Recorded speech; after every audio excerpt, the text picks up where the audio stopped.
आचार्य जी, जिस महत् कार्य में हम लोग लगे हुए हैं, हम लोग से मुख्यतः मेरा मतलब है आप और जो स्वयंसेवी हैं, जो गुट है, उसमें गति इतनी है कि बहुत मुश्किल हो पाता है कि जो बीत रहा है उसको रुक कर कभी भी देख पाओ।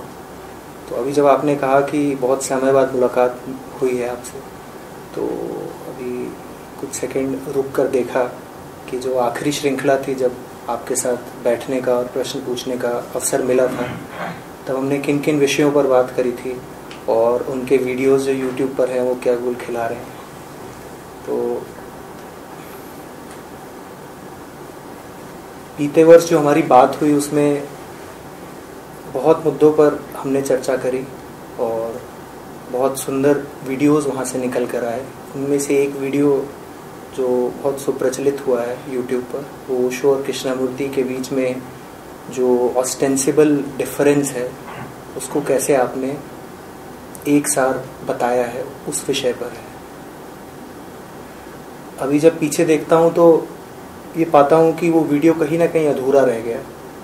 उस वीडियो में हमने उनकी शिक्षा पद्धति, उनके स्टाइल, वो कौन थे,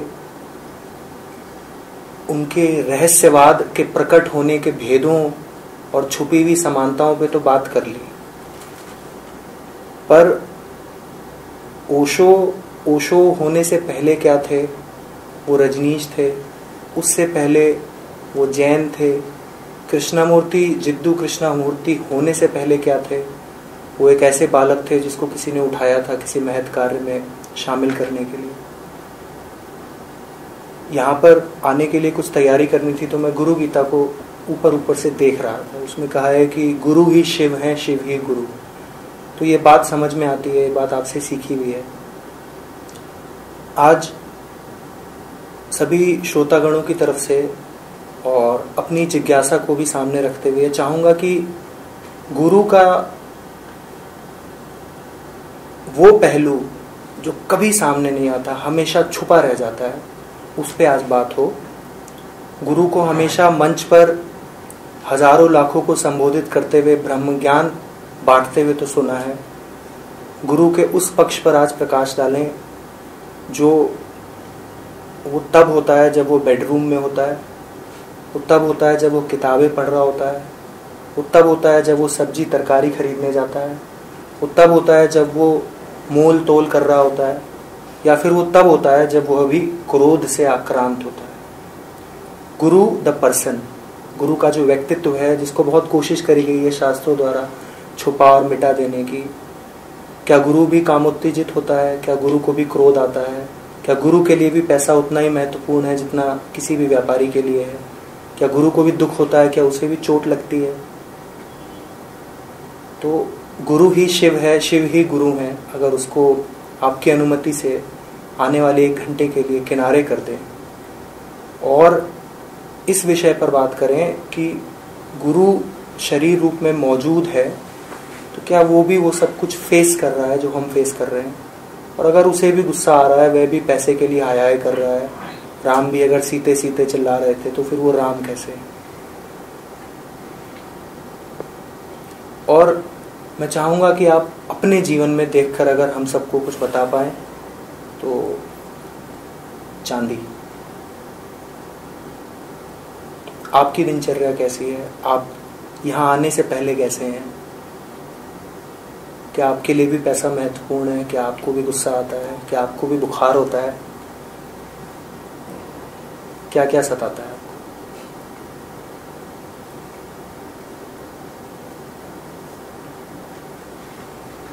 बुखार तो अभी भी है।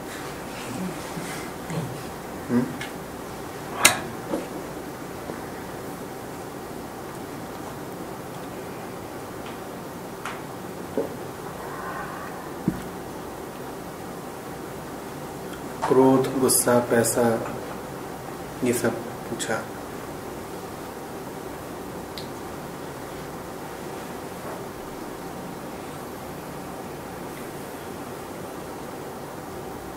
दुख हमेशा होता है कुछ छीनने का।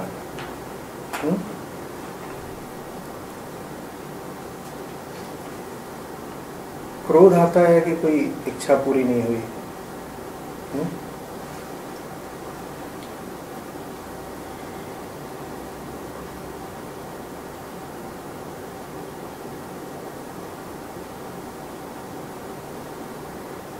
अगर व्यक्तिगत रूप से मुझसे पूछ रहे हो तो दुख भी होता है मुझे, निराशा भी होती है, क्रोध भी आता है। वैसे ही जैसे सबको आता है।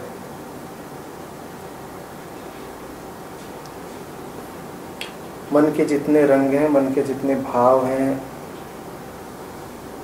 जिनका अनुभव सबको होता है, मुझे भी होता है।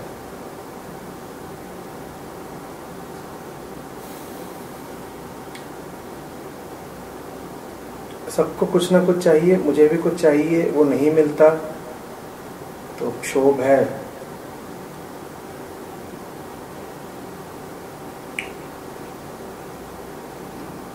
निराशा है।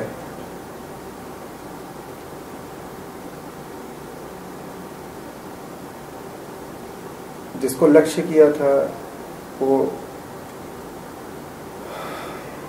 पास आता नहीं दिखता तो बात बुरी भी लगती है।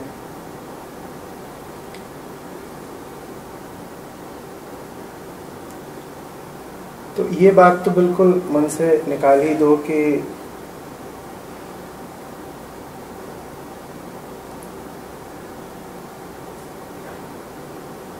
काम, क्रोध, मोह, लोभ,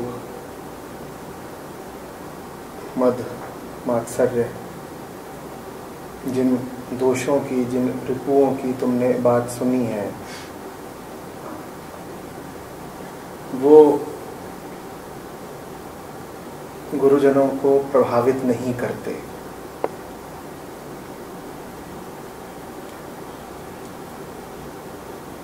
कोई गुरु है ऐसा जो सर्वथा अछूता है, क्रोध से, दुख से, तुलना से, ऐसा नहीं होता है। और उस छवि को मन से निकालना इसलिए जरूरी है क्योंकि अगर वो छवि तुम पकड़े रहे तो उस छवि के अनुरूप आचरण करके कोई भी तुम पर छा सकता है, छल कर सकता है, तुम्हें बंधक बना सकता है, धोखा दे सकता है। तुमने मन में एक छवि बनाई कि कोई गुरु व्यक्तित्व होता है जिसको निराशा छू नहीं जाती, वो सदा मुस्कुराता रहता है, जिसको कोई उद्देश्य पकड़ता नहीं, तो वो हार जीत के खेल से असंपृक्त रहता है, जिसको संसार की कोई लहर स्पर्श नहीं करती, तो वो सदा संसार से जरा उठा हुआ नजर आता है। संसार में रंग ही रंग है और वो नजर आता है बिल्कुल श्वेत, साफ, धवल। तुमने ऐसी छवि बनाई नहीं कि उसी छवि के अनुरूप आचरण करने वाले आ जाएंगे।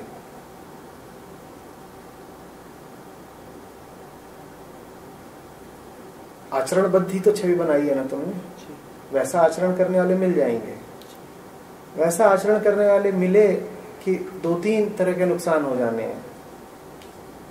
पहला नुकसान तो यही कि तुम्हारी छवि और पुख्ता हो जाएगी। तुम्हें लगेगा कि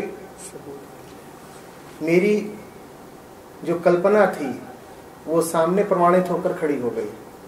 तो कल्पना कल्पना नहीं थी, तो कल्पना हकीकत, तथ्य था।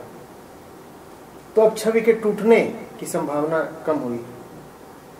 और दूसरी ये कि चूंकि वो तुम्हारी कल्पना थी, तो जब सामने खड़ी होगी तो तुम्हें हर्ष बहुत होगा। तुम तत्काल जाकर के पांव पकड़ लोगे, तुम तत्काल पलक पावड़े बिछा दोगे, धोखा खाओगे। चोट लगेगी। मैं तुमसे कहना चाहता हूं कि जिसे तुम गुरु कहते हो, बात को जमीन पे रखते हैं। गुरु माने क्या? वो जिसके संपर्क में तुम कुछ जान सको, कुछ सीख सको। सीख शब्द और शिष्य शब्द एक ही जगह से आए हैं। शिष्य ही जरा घिस घिस करके बन गया है सीख। जिससे सीख सको सो गुरु, जहां सीख सको सो।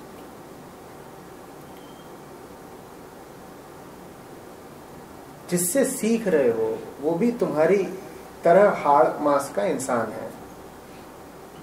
उस पर जरा रहम करो। इतना बोझ उस पर न डाल दो कि हमारी सारी कल्पनाएं, हमारी सारी छवियां, हमारी सारी अपेक्षाएं, उम्मीदें आप ढोइए।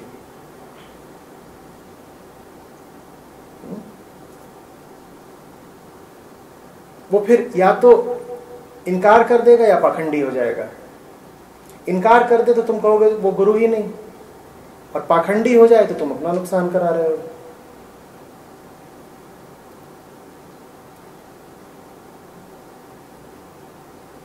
तुमने कहा गुरु ही शिव है। शिव तो निराकार है ना। ये जिनको तुम देख रहे हो ये तो शिव की प्रतिमा है भाई, मूर्ति है, छवि है। ये शिव थोड़े ही हैं। शिव के कोई बाजू होते हैं? बोलो, शिव का कोई रूप रंग आकार है? तो गुरु ही यदि शिव है, शिव ही गुरु है, तो शिव भी जब गुरु बन के आएंगे तो उन्हें ऐसा ही तो होना पड़ेगा ना। और ऐसा होते ही उनमें सीमाएं लग गई। समझो बात को। शिव को तुम यहां नहीं बैठा सकते, पर प्रतिमा को तो बैठा लिया ना। शिव को यहां नहीं बैठाया जा सकता, पर प्रतिमा को बैठा सकते हो। शिव के आगे कभी कोई दिया नहीं जला, प्रतिमा के आगे जल जाता है। बाहर बुद्ध की प्रतिमा रखी है, उसके नीचे किसी ने दिया जला दिया है। अभी दौड़ते वक्त देखिएगा।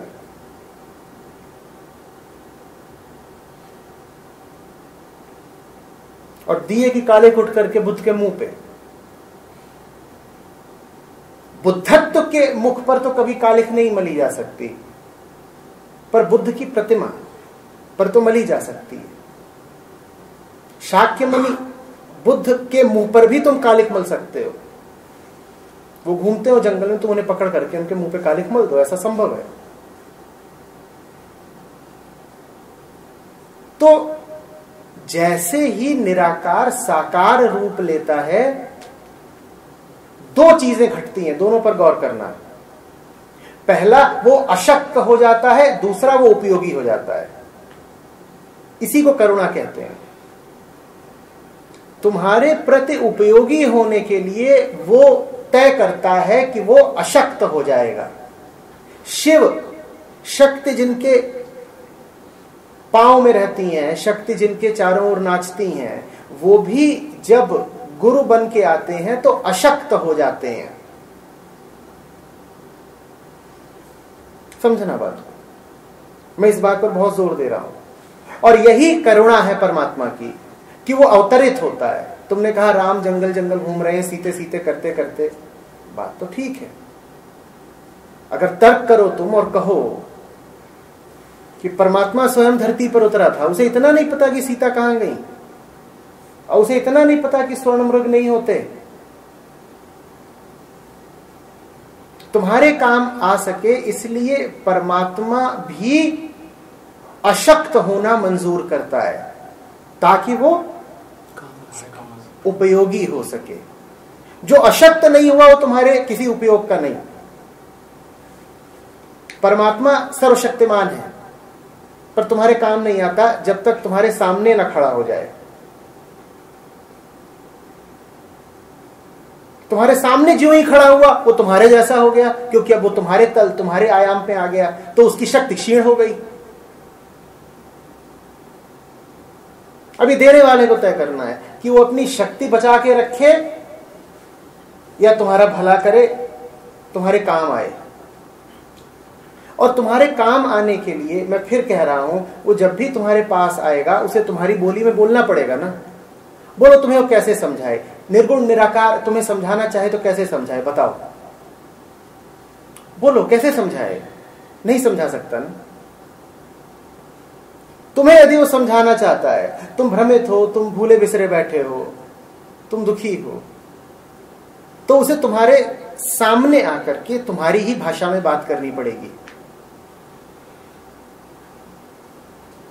तुम्हारे सारे अनुभवों में उसे शामिल होना पड़ेगा, तुम्हारा हाथ पकड़ना पड़ेगा। और तुम्हारा हाथ वो पकड़ सके इसके लिए उसका हाथ तुम्हारे हाथ जैसा ही होना चाहिए। और अगर उसका हाथ तुम्हारे हाथ जैसा है तो तुम्हारे हाथ में यदि दर्द का अनुभव होता है तो उसके भी हाथ में दर्द का अनुभव होगा ना। उपयोगी होने के लिए वो स्वीकार करता है दर्द झेलना, वरना वो बैठा रहे अपनी ऊंचाइयों पर, वहां तो कोई दर्द नहीं। परमात्मा कौन सा दर्द छू सकता है? सत्य को क्या अनुराग, क्या द्वेष। पर राम को सीता से बड़ा स्नेह, बड़ा अनुराग।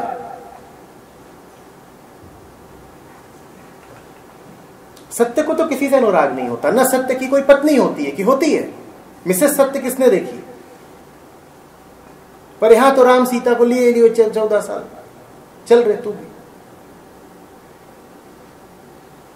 और बात बात में उनको धोखा हो रहा है। उनको तो हो ही रहा है, उनके अनुचर हनुमान उनको भी हो रहा है। उनको कहा जा रहा है जाकर के जरा सी दवा ले आओ, वो दवाई की पूरी दुकान उठाए लिए चले आ रहे हैं।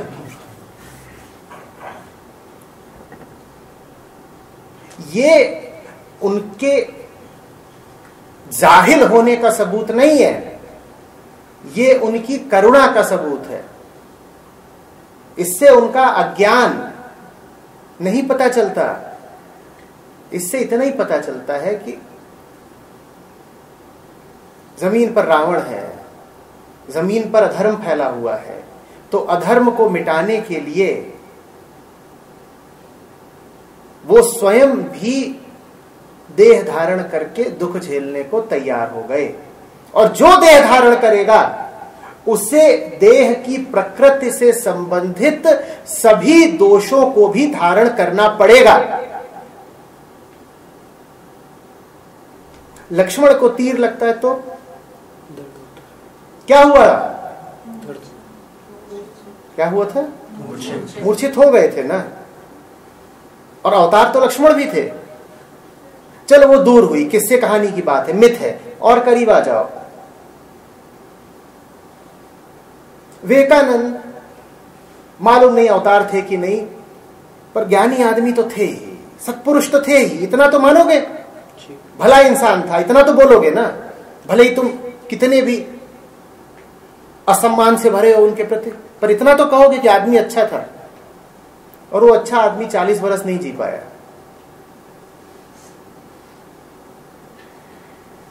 हट्टे कट्टे थे, लंबे चौड़े, पहलवान जैसी काया। 10 रोगों ने आकर के घेर लिया। हां, उनके जाने के बाद तुम किस्सा उड़ा दो कि उन्होंने स्वयं निर्णय किया समाधि इत्यादि ले लेने का। हकीकत तुम जानते हो। इतनी मेहनत करी, इतनी मेहनत करी कि 40 का होने से पहले 10 मर्जों ने घेर लिया उनको। दिल की बीमारी, शक्कर की बीमारी, पेट की बीमारी, न जाने कितने रोग।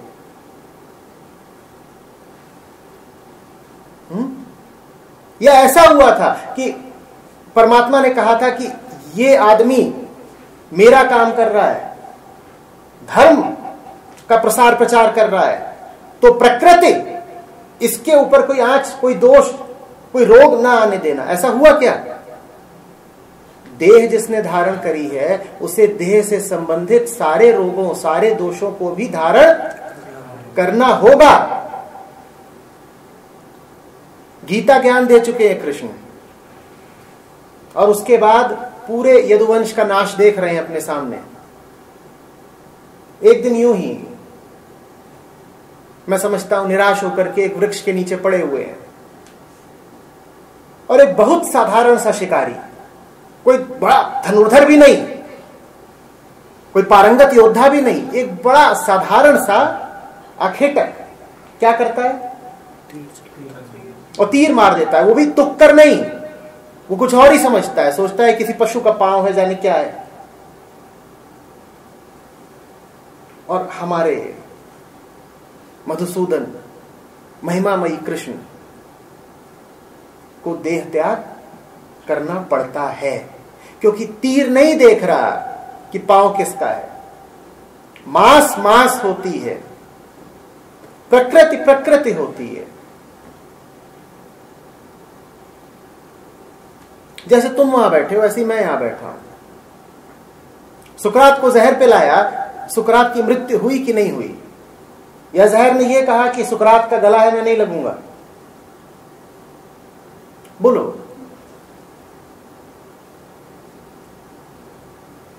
क्राइस्ट पे कीलें ठोकी, लहू बहा कि नहीं बहा? या कीलों ने कहा कि नहीं साहब, ईश्वर के बेटे की देह है, इसमें से लहू कैसे बहेगा? ऐसा तो कुछ नहीं। ईश्वर भी यदि देह धारण करेगा तो कष्ट भोगना पड़ेगा, और वो भी बहुत जिएगा तो 100 ही साल जिएगा। 100 की भी कोई आश्वस्ति नहीं, कोई भरोसा नहीं। कि कितने तुमने देखे महापुरुष जो 100 तक खिंचे। और जैसे आम आदमी के जीवन का कोई भरोसा नहीं होता, कोई 20 चलता है, कोई 30 चलता है, कोई 40, कोई 60 और कोई 100 भी खिंचता है, वैसे ही तुम इनको देखोगे तो उसी प्रकार का वैविध्य पाओगे। विवेकानंद हो, आदि शंकराचार्य हो, जीसस क्राइस्ट हो, ये कितनी उम्र में चले गए? छोटी उम्र में। और लाउत्जू को देखो, कृष्णमूर्ति को देखो, रामकृष्ण परमहंस को देखो, वो खूब जिए। बुद्ध भी जिए करीब 80 साल, और 50 साल जीने वाले भी थे, और 40 वर्ष जीने वाले भी थे।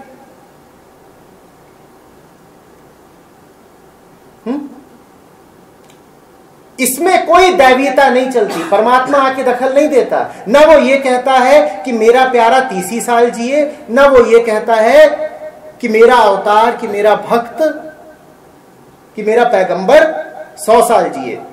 वो 30 भी हो सकता है, 20 भी हो सकता है, और 100 भी हो सकता है।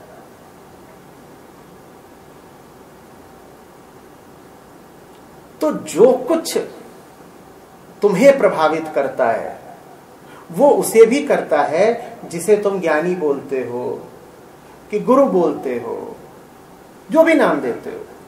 मैं तो सीधे कहूंगा बोल दो भला आदमी।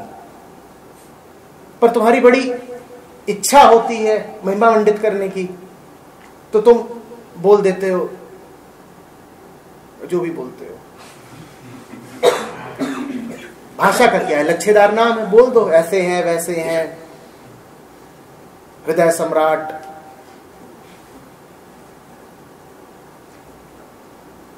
उसको भी ये सब सताता ही है, उसको भी ये सब प्रभावित करता ही है। आज तुमने सवाल पूछा, मैंने पहली बात कही बुखार तो अभी भी है। अब बुखार का जो वायरस है वो थोड़ा ही कह रहा है कि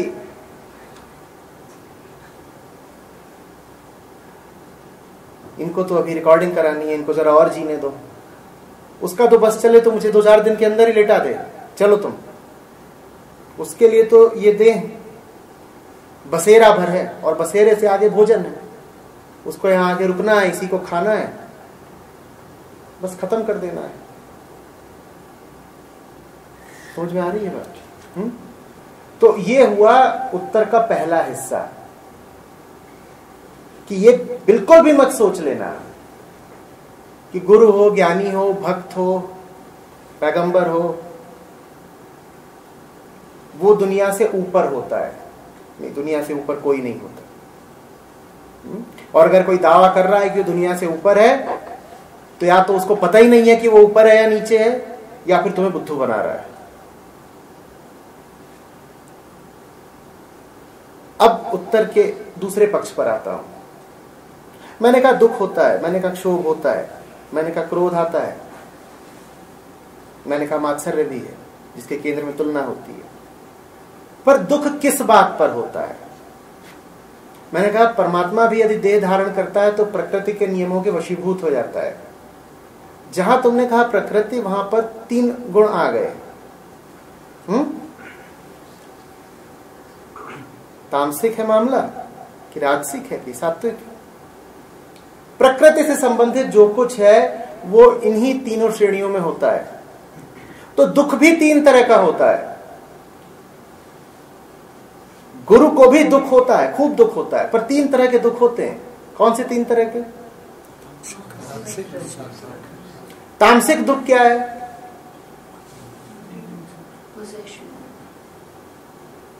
तामसिक आदमी को कुछ पजेस भी नहीं करना है, उसको सिर्फ सोना है। उसने पेट भर के खा लिया है और उसको सोना है। तो जो पेट भर के खा करके अदर के बिल्कुल और सो रहा हो, उसका एक ही दुख होता है, क्या?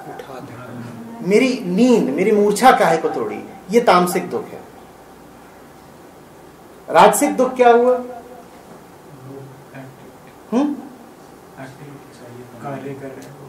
उसे चाहिए था, उसे 56 व्यंजनों वाली थाली चाहिए थी और मिली उसे 46 ही व्यंजनों की, तो उसे घोर निराशा है। यह है राजसिक दुख। फिर एक सात्विक दुख भी होता है।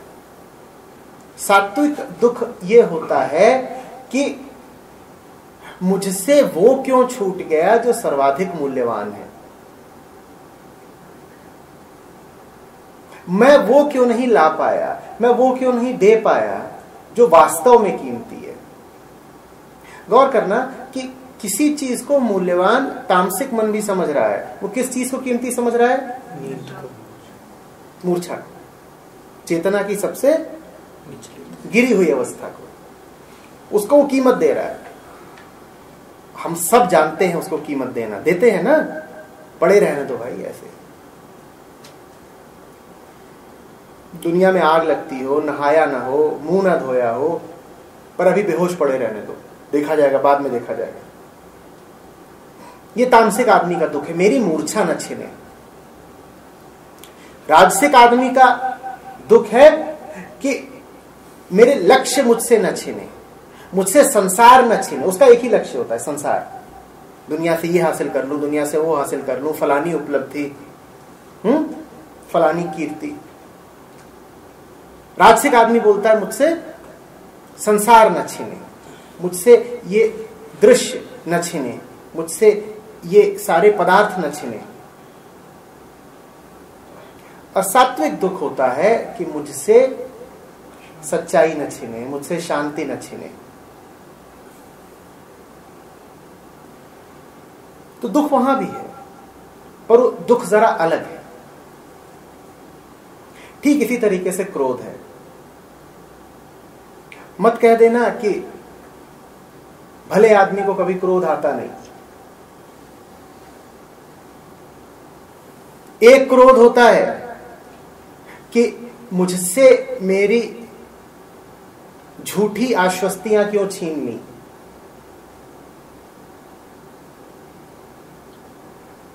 एक क्रोध होता है कि मेरे हाथ में रुपया था, वो क्यों छीन लिया। और एक क्रोध होता है कि मैं सोते हुओं को जगा रहा था, मैं अपनी जागृति को भी और प्रगाढ़ कर रहा था, तो मेरे रास्ते में बाधा क्यों बन गए।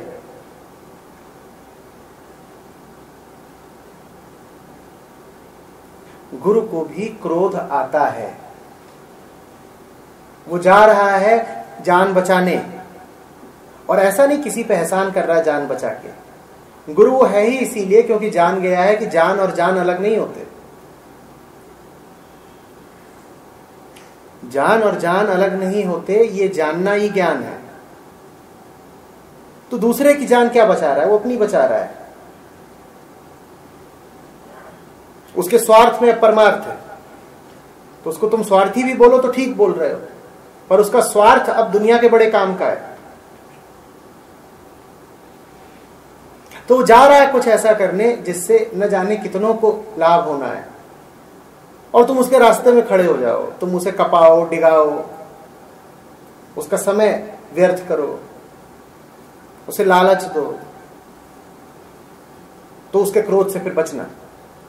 उसका क्रोध बहुत तीव्र होगा। उसको पता है कि वो जो कर रहा है वो सर्वाधिक आवश्यक है। उसको पता है कि वो जो कर रहा है सबसे ऊंचा है, उससे अधिक कीमत किसी की नहीं।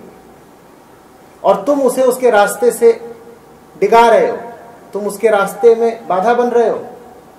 वो ऐसा अवरोध कभी स्वीकार नहीं करेगा। उसके क्रोध की ज्वाला से बचना। और ये अपेक्षा तो करना ही मत। गुरु का तो अर्थ होता है जो सदा शीतल रहे।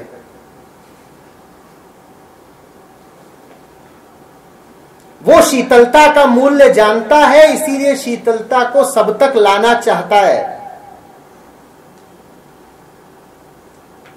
और तुम उसे रोक रहे हो, तुम अवरोध बन रहे हो। तुम्हें लगता है बर्दाश्त करेगा? जितना वो जानेगा साफ साफ कि शीतलता का और शांति का मूल्य क्या है, उतना ही ज्यादा वो तैयार होगा कुपित हो जाने के लिए।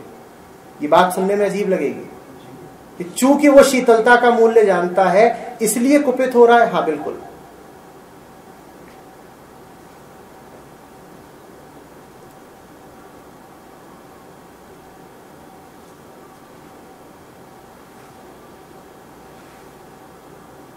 ये यहां बैठे हैं, ये तांडव करते हैं, प्रलय आ जाती है, इन्हें क्या तोड़ फोड़ से ही मतलब है? उपद्रवी है। जैसे कॉलेजी लड़के की डंडा लेके निकले, जो मिले तोड़ दो, ऐसा काम कर रहे हैं। नहीं, ये जब सब कुछ ध्वस्त करते हैं तो फिर नव निर्माण होता है। और ये ध्वस्त करते ही तब हैं जब जानते हैं कि जो कुछ है वो गया गुजरा है, जो कुछ है वो धूल धूसरित है, जो कुछ है वो अति मलिन है। तो फिर ये कहते हैं सब खत्म करो। जब सब खत्म हो जाता है तो फिर उसकी बुनियाद पर, उसकी शून्य और निर्मल बुनियाद पर कुछ नया खड़ा होता है। गुरु का क्रोध ऐसा ही होता है।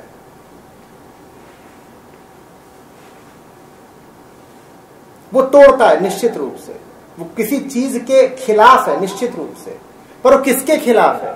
वो उसके खिलाफ है जिसकी खिलाफत आवश्यक ही है। इसी तरीके से तुमने पूछा कामना के विषय में, क्या गुरु को कामना उठती है? हाँ बिल्कुल उठती है।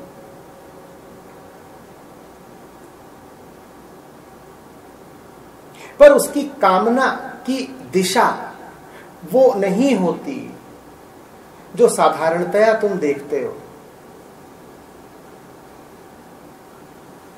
उसकी कामना में कुछ ऐसा होता है जो उसके बाद भी रह जाएगा। उसकी कामना में कुछ ऐसा होता है जो उसके आगे का होता है।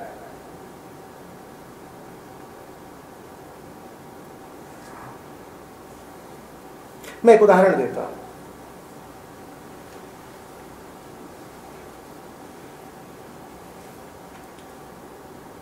आप लड्डू बनाने की, कि लट्टू बनाने की, कि चश्मा बनाने की, कि टी शर्ट बनाने की फैक्ट्री लगाते हो, व्यापार शुरू करते हो।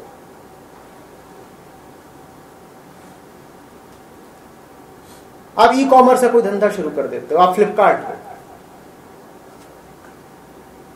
वो आपने किस लिए करा है?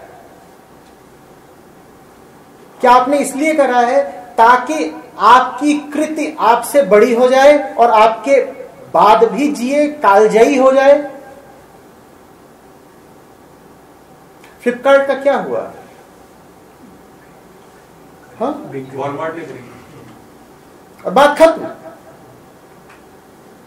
जिन्होंने बनाई उन्होंने उससे हाथ धो लिए। हमने अपने शेयर इत्यादि बेच दिए, हमें पैसा दे दो, चले।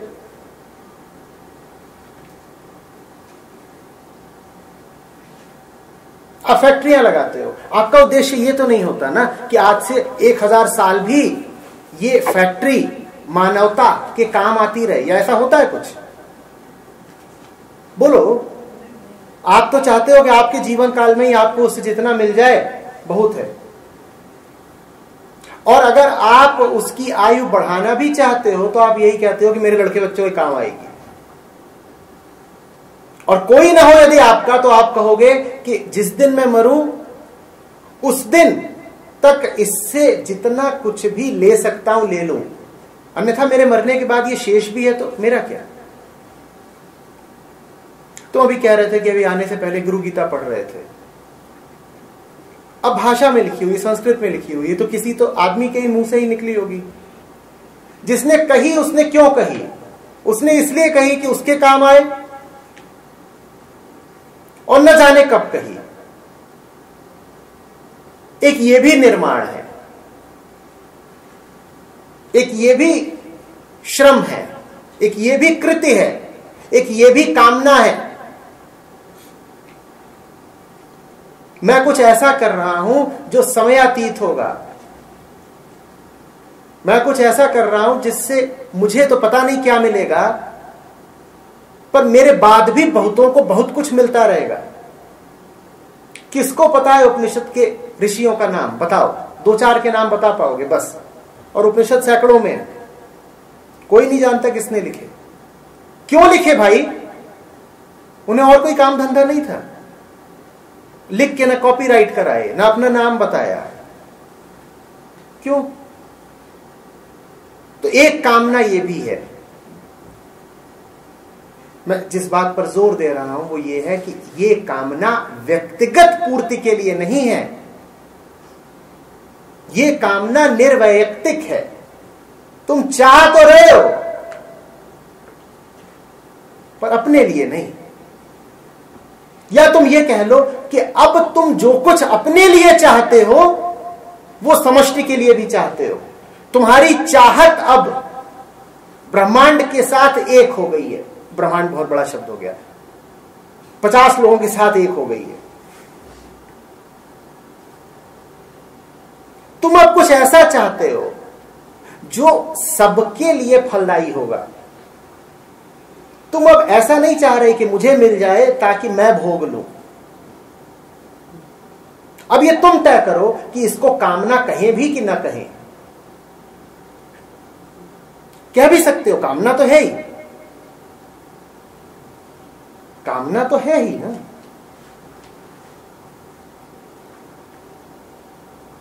बुद्ध का संघ खड़ा हुआ, यूं ही नहीं खड़ा हो जाता, बहुत बड़ा संस्थान था, उसके नियम बने, उसके कायदे थे, हजारों लोग उसमें सम्मिलित थे। बिना कामना के तो काम नहीं हो गया था। आयोजन है पूरा जो श्रम मांग रहा है, पर वो इसलिए नहीं था कि उससे बुद्ध को रुपया पैसा मिल जाएगा या यश कीर्ति मिल जाएगी। वो चीज ऐसी थी कि गौतम बुद्ध का शरीर न जाने कब का चला गया, वो चीज बाकी है। तो कामना और कामना में अंतर होता है। कामना और कामना में अंतर होता है, लेकिन समस्त कामनाएं दिखने में एक जैसी लगेंगी। तुम यही कहोगे कि देखो ये आदमी भी इच्छाओं के पीछे भाग रहा है, कुछ करना चाहता है, उसके लिए जोर लगा रहा है, और जो करना चाहता है जब वो होता नहीं तो इसे भी निराशा होती है, क्रोध भी आता है।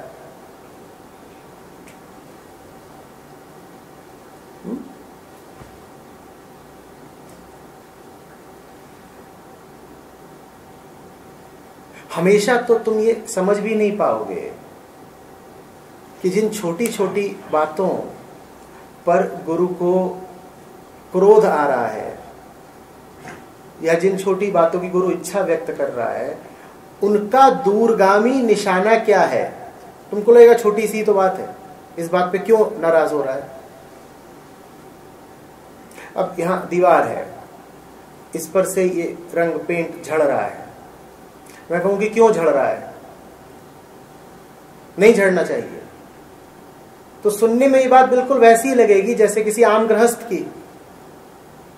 आप लोग अपने घरों में रहते होंगे, आपके घरों में पेंट झड़ने लगेगा तो आप भी यही बात कहोगे ना कि पेंट क्यों झड़ रहा है, चलो ठीक कराओ, मरम्मत होनी चाहिए। और मैं भी यही कहूंगा, सुनने में बात बिल्कुल एक सी है। और फिर आप चाहो कि घर की मरम्मत हो, रंग रोगन हो और ना हो, तो आपको भी क्रोध आएगा। और मैं भी कहता हूं कि इसकी मरम्मत हो, रंग रोगन हो और ना हो, तो मुझे भी क्रोध आता है। तो देखने में तो ऐसे ही लगेगा कि अंतर ही क्या है गुरु में और गृहस्थ में। और मैं स्वीकार कर रहा हूं कोई अंतर नहीं है, एक तल पर बिल्कुल कोई अंतर नहीं है, पर बात जरा दूर तक जाती है,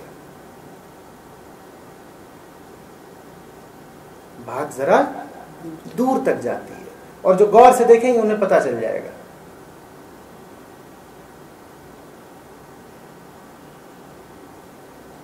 जो गौर से देखेंगे उन्हें पता चल ही जाएगा, तो मैं क्यों बोलूं। बाकी ये बात पक्की है कि मुझे भी इस पे नया रंग चाहिए,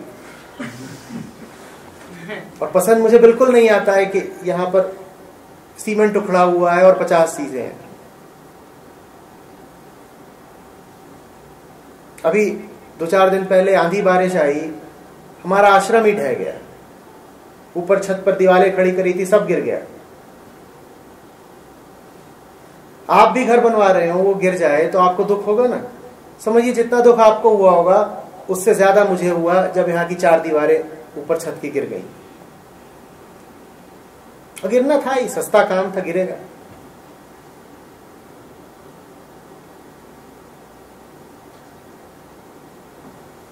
तो दुख तो होता ही है, जैसे किसी भी आम संसारी को होता है कि अरे मेरा घर गिर गया, वैसे ही मुझे दुख था कि अरे हमारा आश्रम गिर गया।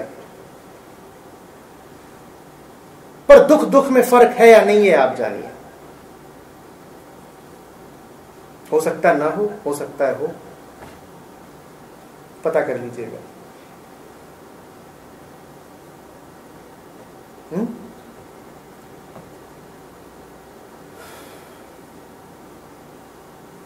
मैं तो कपड़ों का भी ख्याल रखने लगा हूं। एक जमाना था, आज से कुछ ही साल पहले, हम लोग घूमने जाते थे। अब करीब 50, 60, 70 शिविर हो गए होंगे। जो लोग शुरू से जा रहे हैं साथ में, अनुश्री है यहाँ पर, कुंदन है, वो देवेश है, वो भी, ये भी आ गया था बाद में, अंशु। उनको पता है शुरू के 10 शिविरों की एक भी तस्वीर ही नहीं है। बताओ क्यों? क्यों नहीं है भाई? आचार्य जी बोलते थे तस्वीर खींचना बुरी बात है, क्योंकि जब तुम तस्वीर खींच रहे हो तो उस क्षण पर जो घटना घट रही है तुम उससे विमुख हो गए, तुम्हारा तस्वीर उतारने पर ध्यान चला गया। और तब ये लोग कहें कि अरे 4 फोटो तो खींच लेने दीजिए, इतनी सुंदर जगह पे आए, क्या कर रहे हैं? कोई फोटो नहीं खींचेगी, बैठो ध्यान से अध्ययन करो, ये किताब दिए पढ़ो, फोटो वोटो खींचने में कोई नहीं समय लगाएगा। फिर ये लोग छुप के चोरी से फोटो खींचे।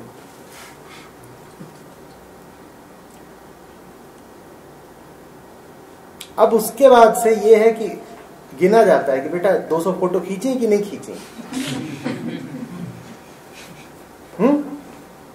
जैसे कम उम्र के लड़के लड़कियों की ख्वाहिश होती है ना कि फोटो खींचे बहुत सारी, वैसे ही मैं सबको निर्देश देकर रखता हूं कि फोटो खींच लेना बहुत सारी। और मेरी फोटो घटिया खींचने तो मैं डांट लौटाता हूं, क्या कर रहा है, ऐसे खींचती है फोटो। और फोटो ठीक आ सके इसके लिए कपड़े भी फिर ध्यान से देखने पड़ते हैं। पहले तो फटा कुर्ता पहन के बैठ जाता था, चलो सुनो बैठो बात करो, कहीं भी बैठ जाते, जमीन पे बैठ जाते थे। अब फोटो पे भी ध्यान देते हैं। ये लोग रिकॉर्डिंग ना बिगाड़ दें तो खुद ही पूछ लेता हूं सब ठीक ठाक है। कपड़ों पे भी ध्यान देते हैं। आप कहेंगे तो बिल्कुल ही अब गिर गए, पूर्ण पतन हो गया इनका। जैसे जैसे बुढ़ाते जा रहे हैं, जवानी में तो फिर भी इनमें कुछ सात्विकता थी 10 साल पहले, और अब जैसे जैसे उम्र बढ़ रही है वैसे वैसे ये कपड़ों पे ध्यान देने लगे हैं और रंग पे ध्यान देने लगे हैं, तस्वीरों पे। हो सकता है मैं पगला ही रहा हूं, आप जानते। पर मुझे तो ये पता है कि तस्वीर तस्वीर में फर्क होता है।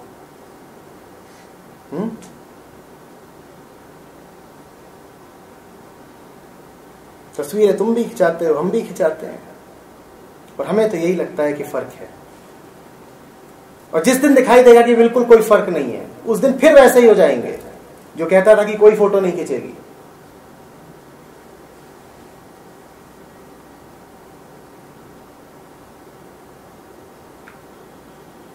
आ रही बात समझ?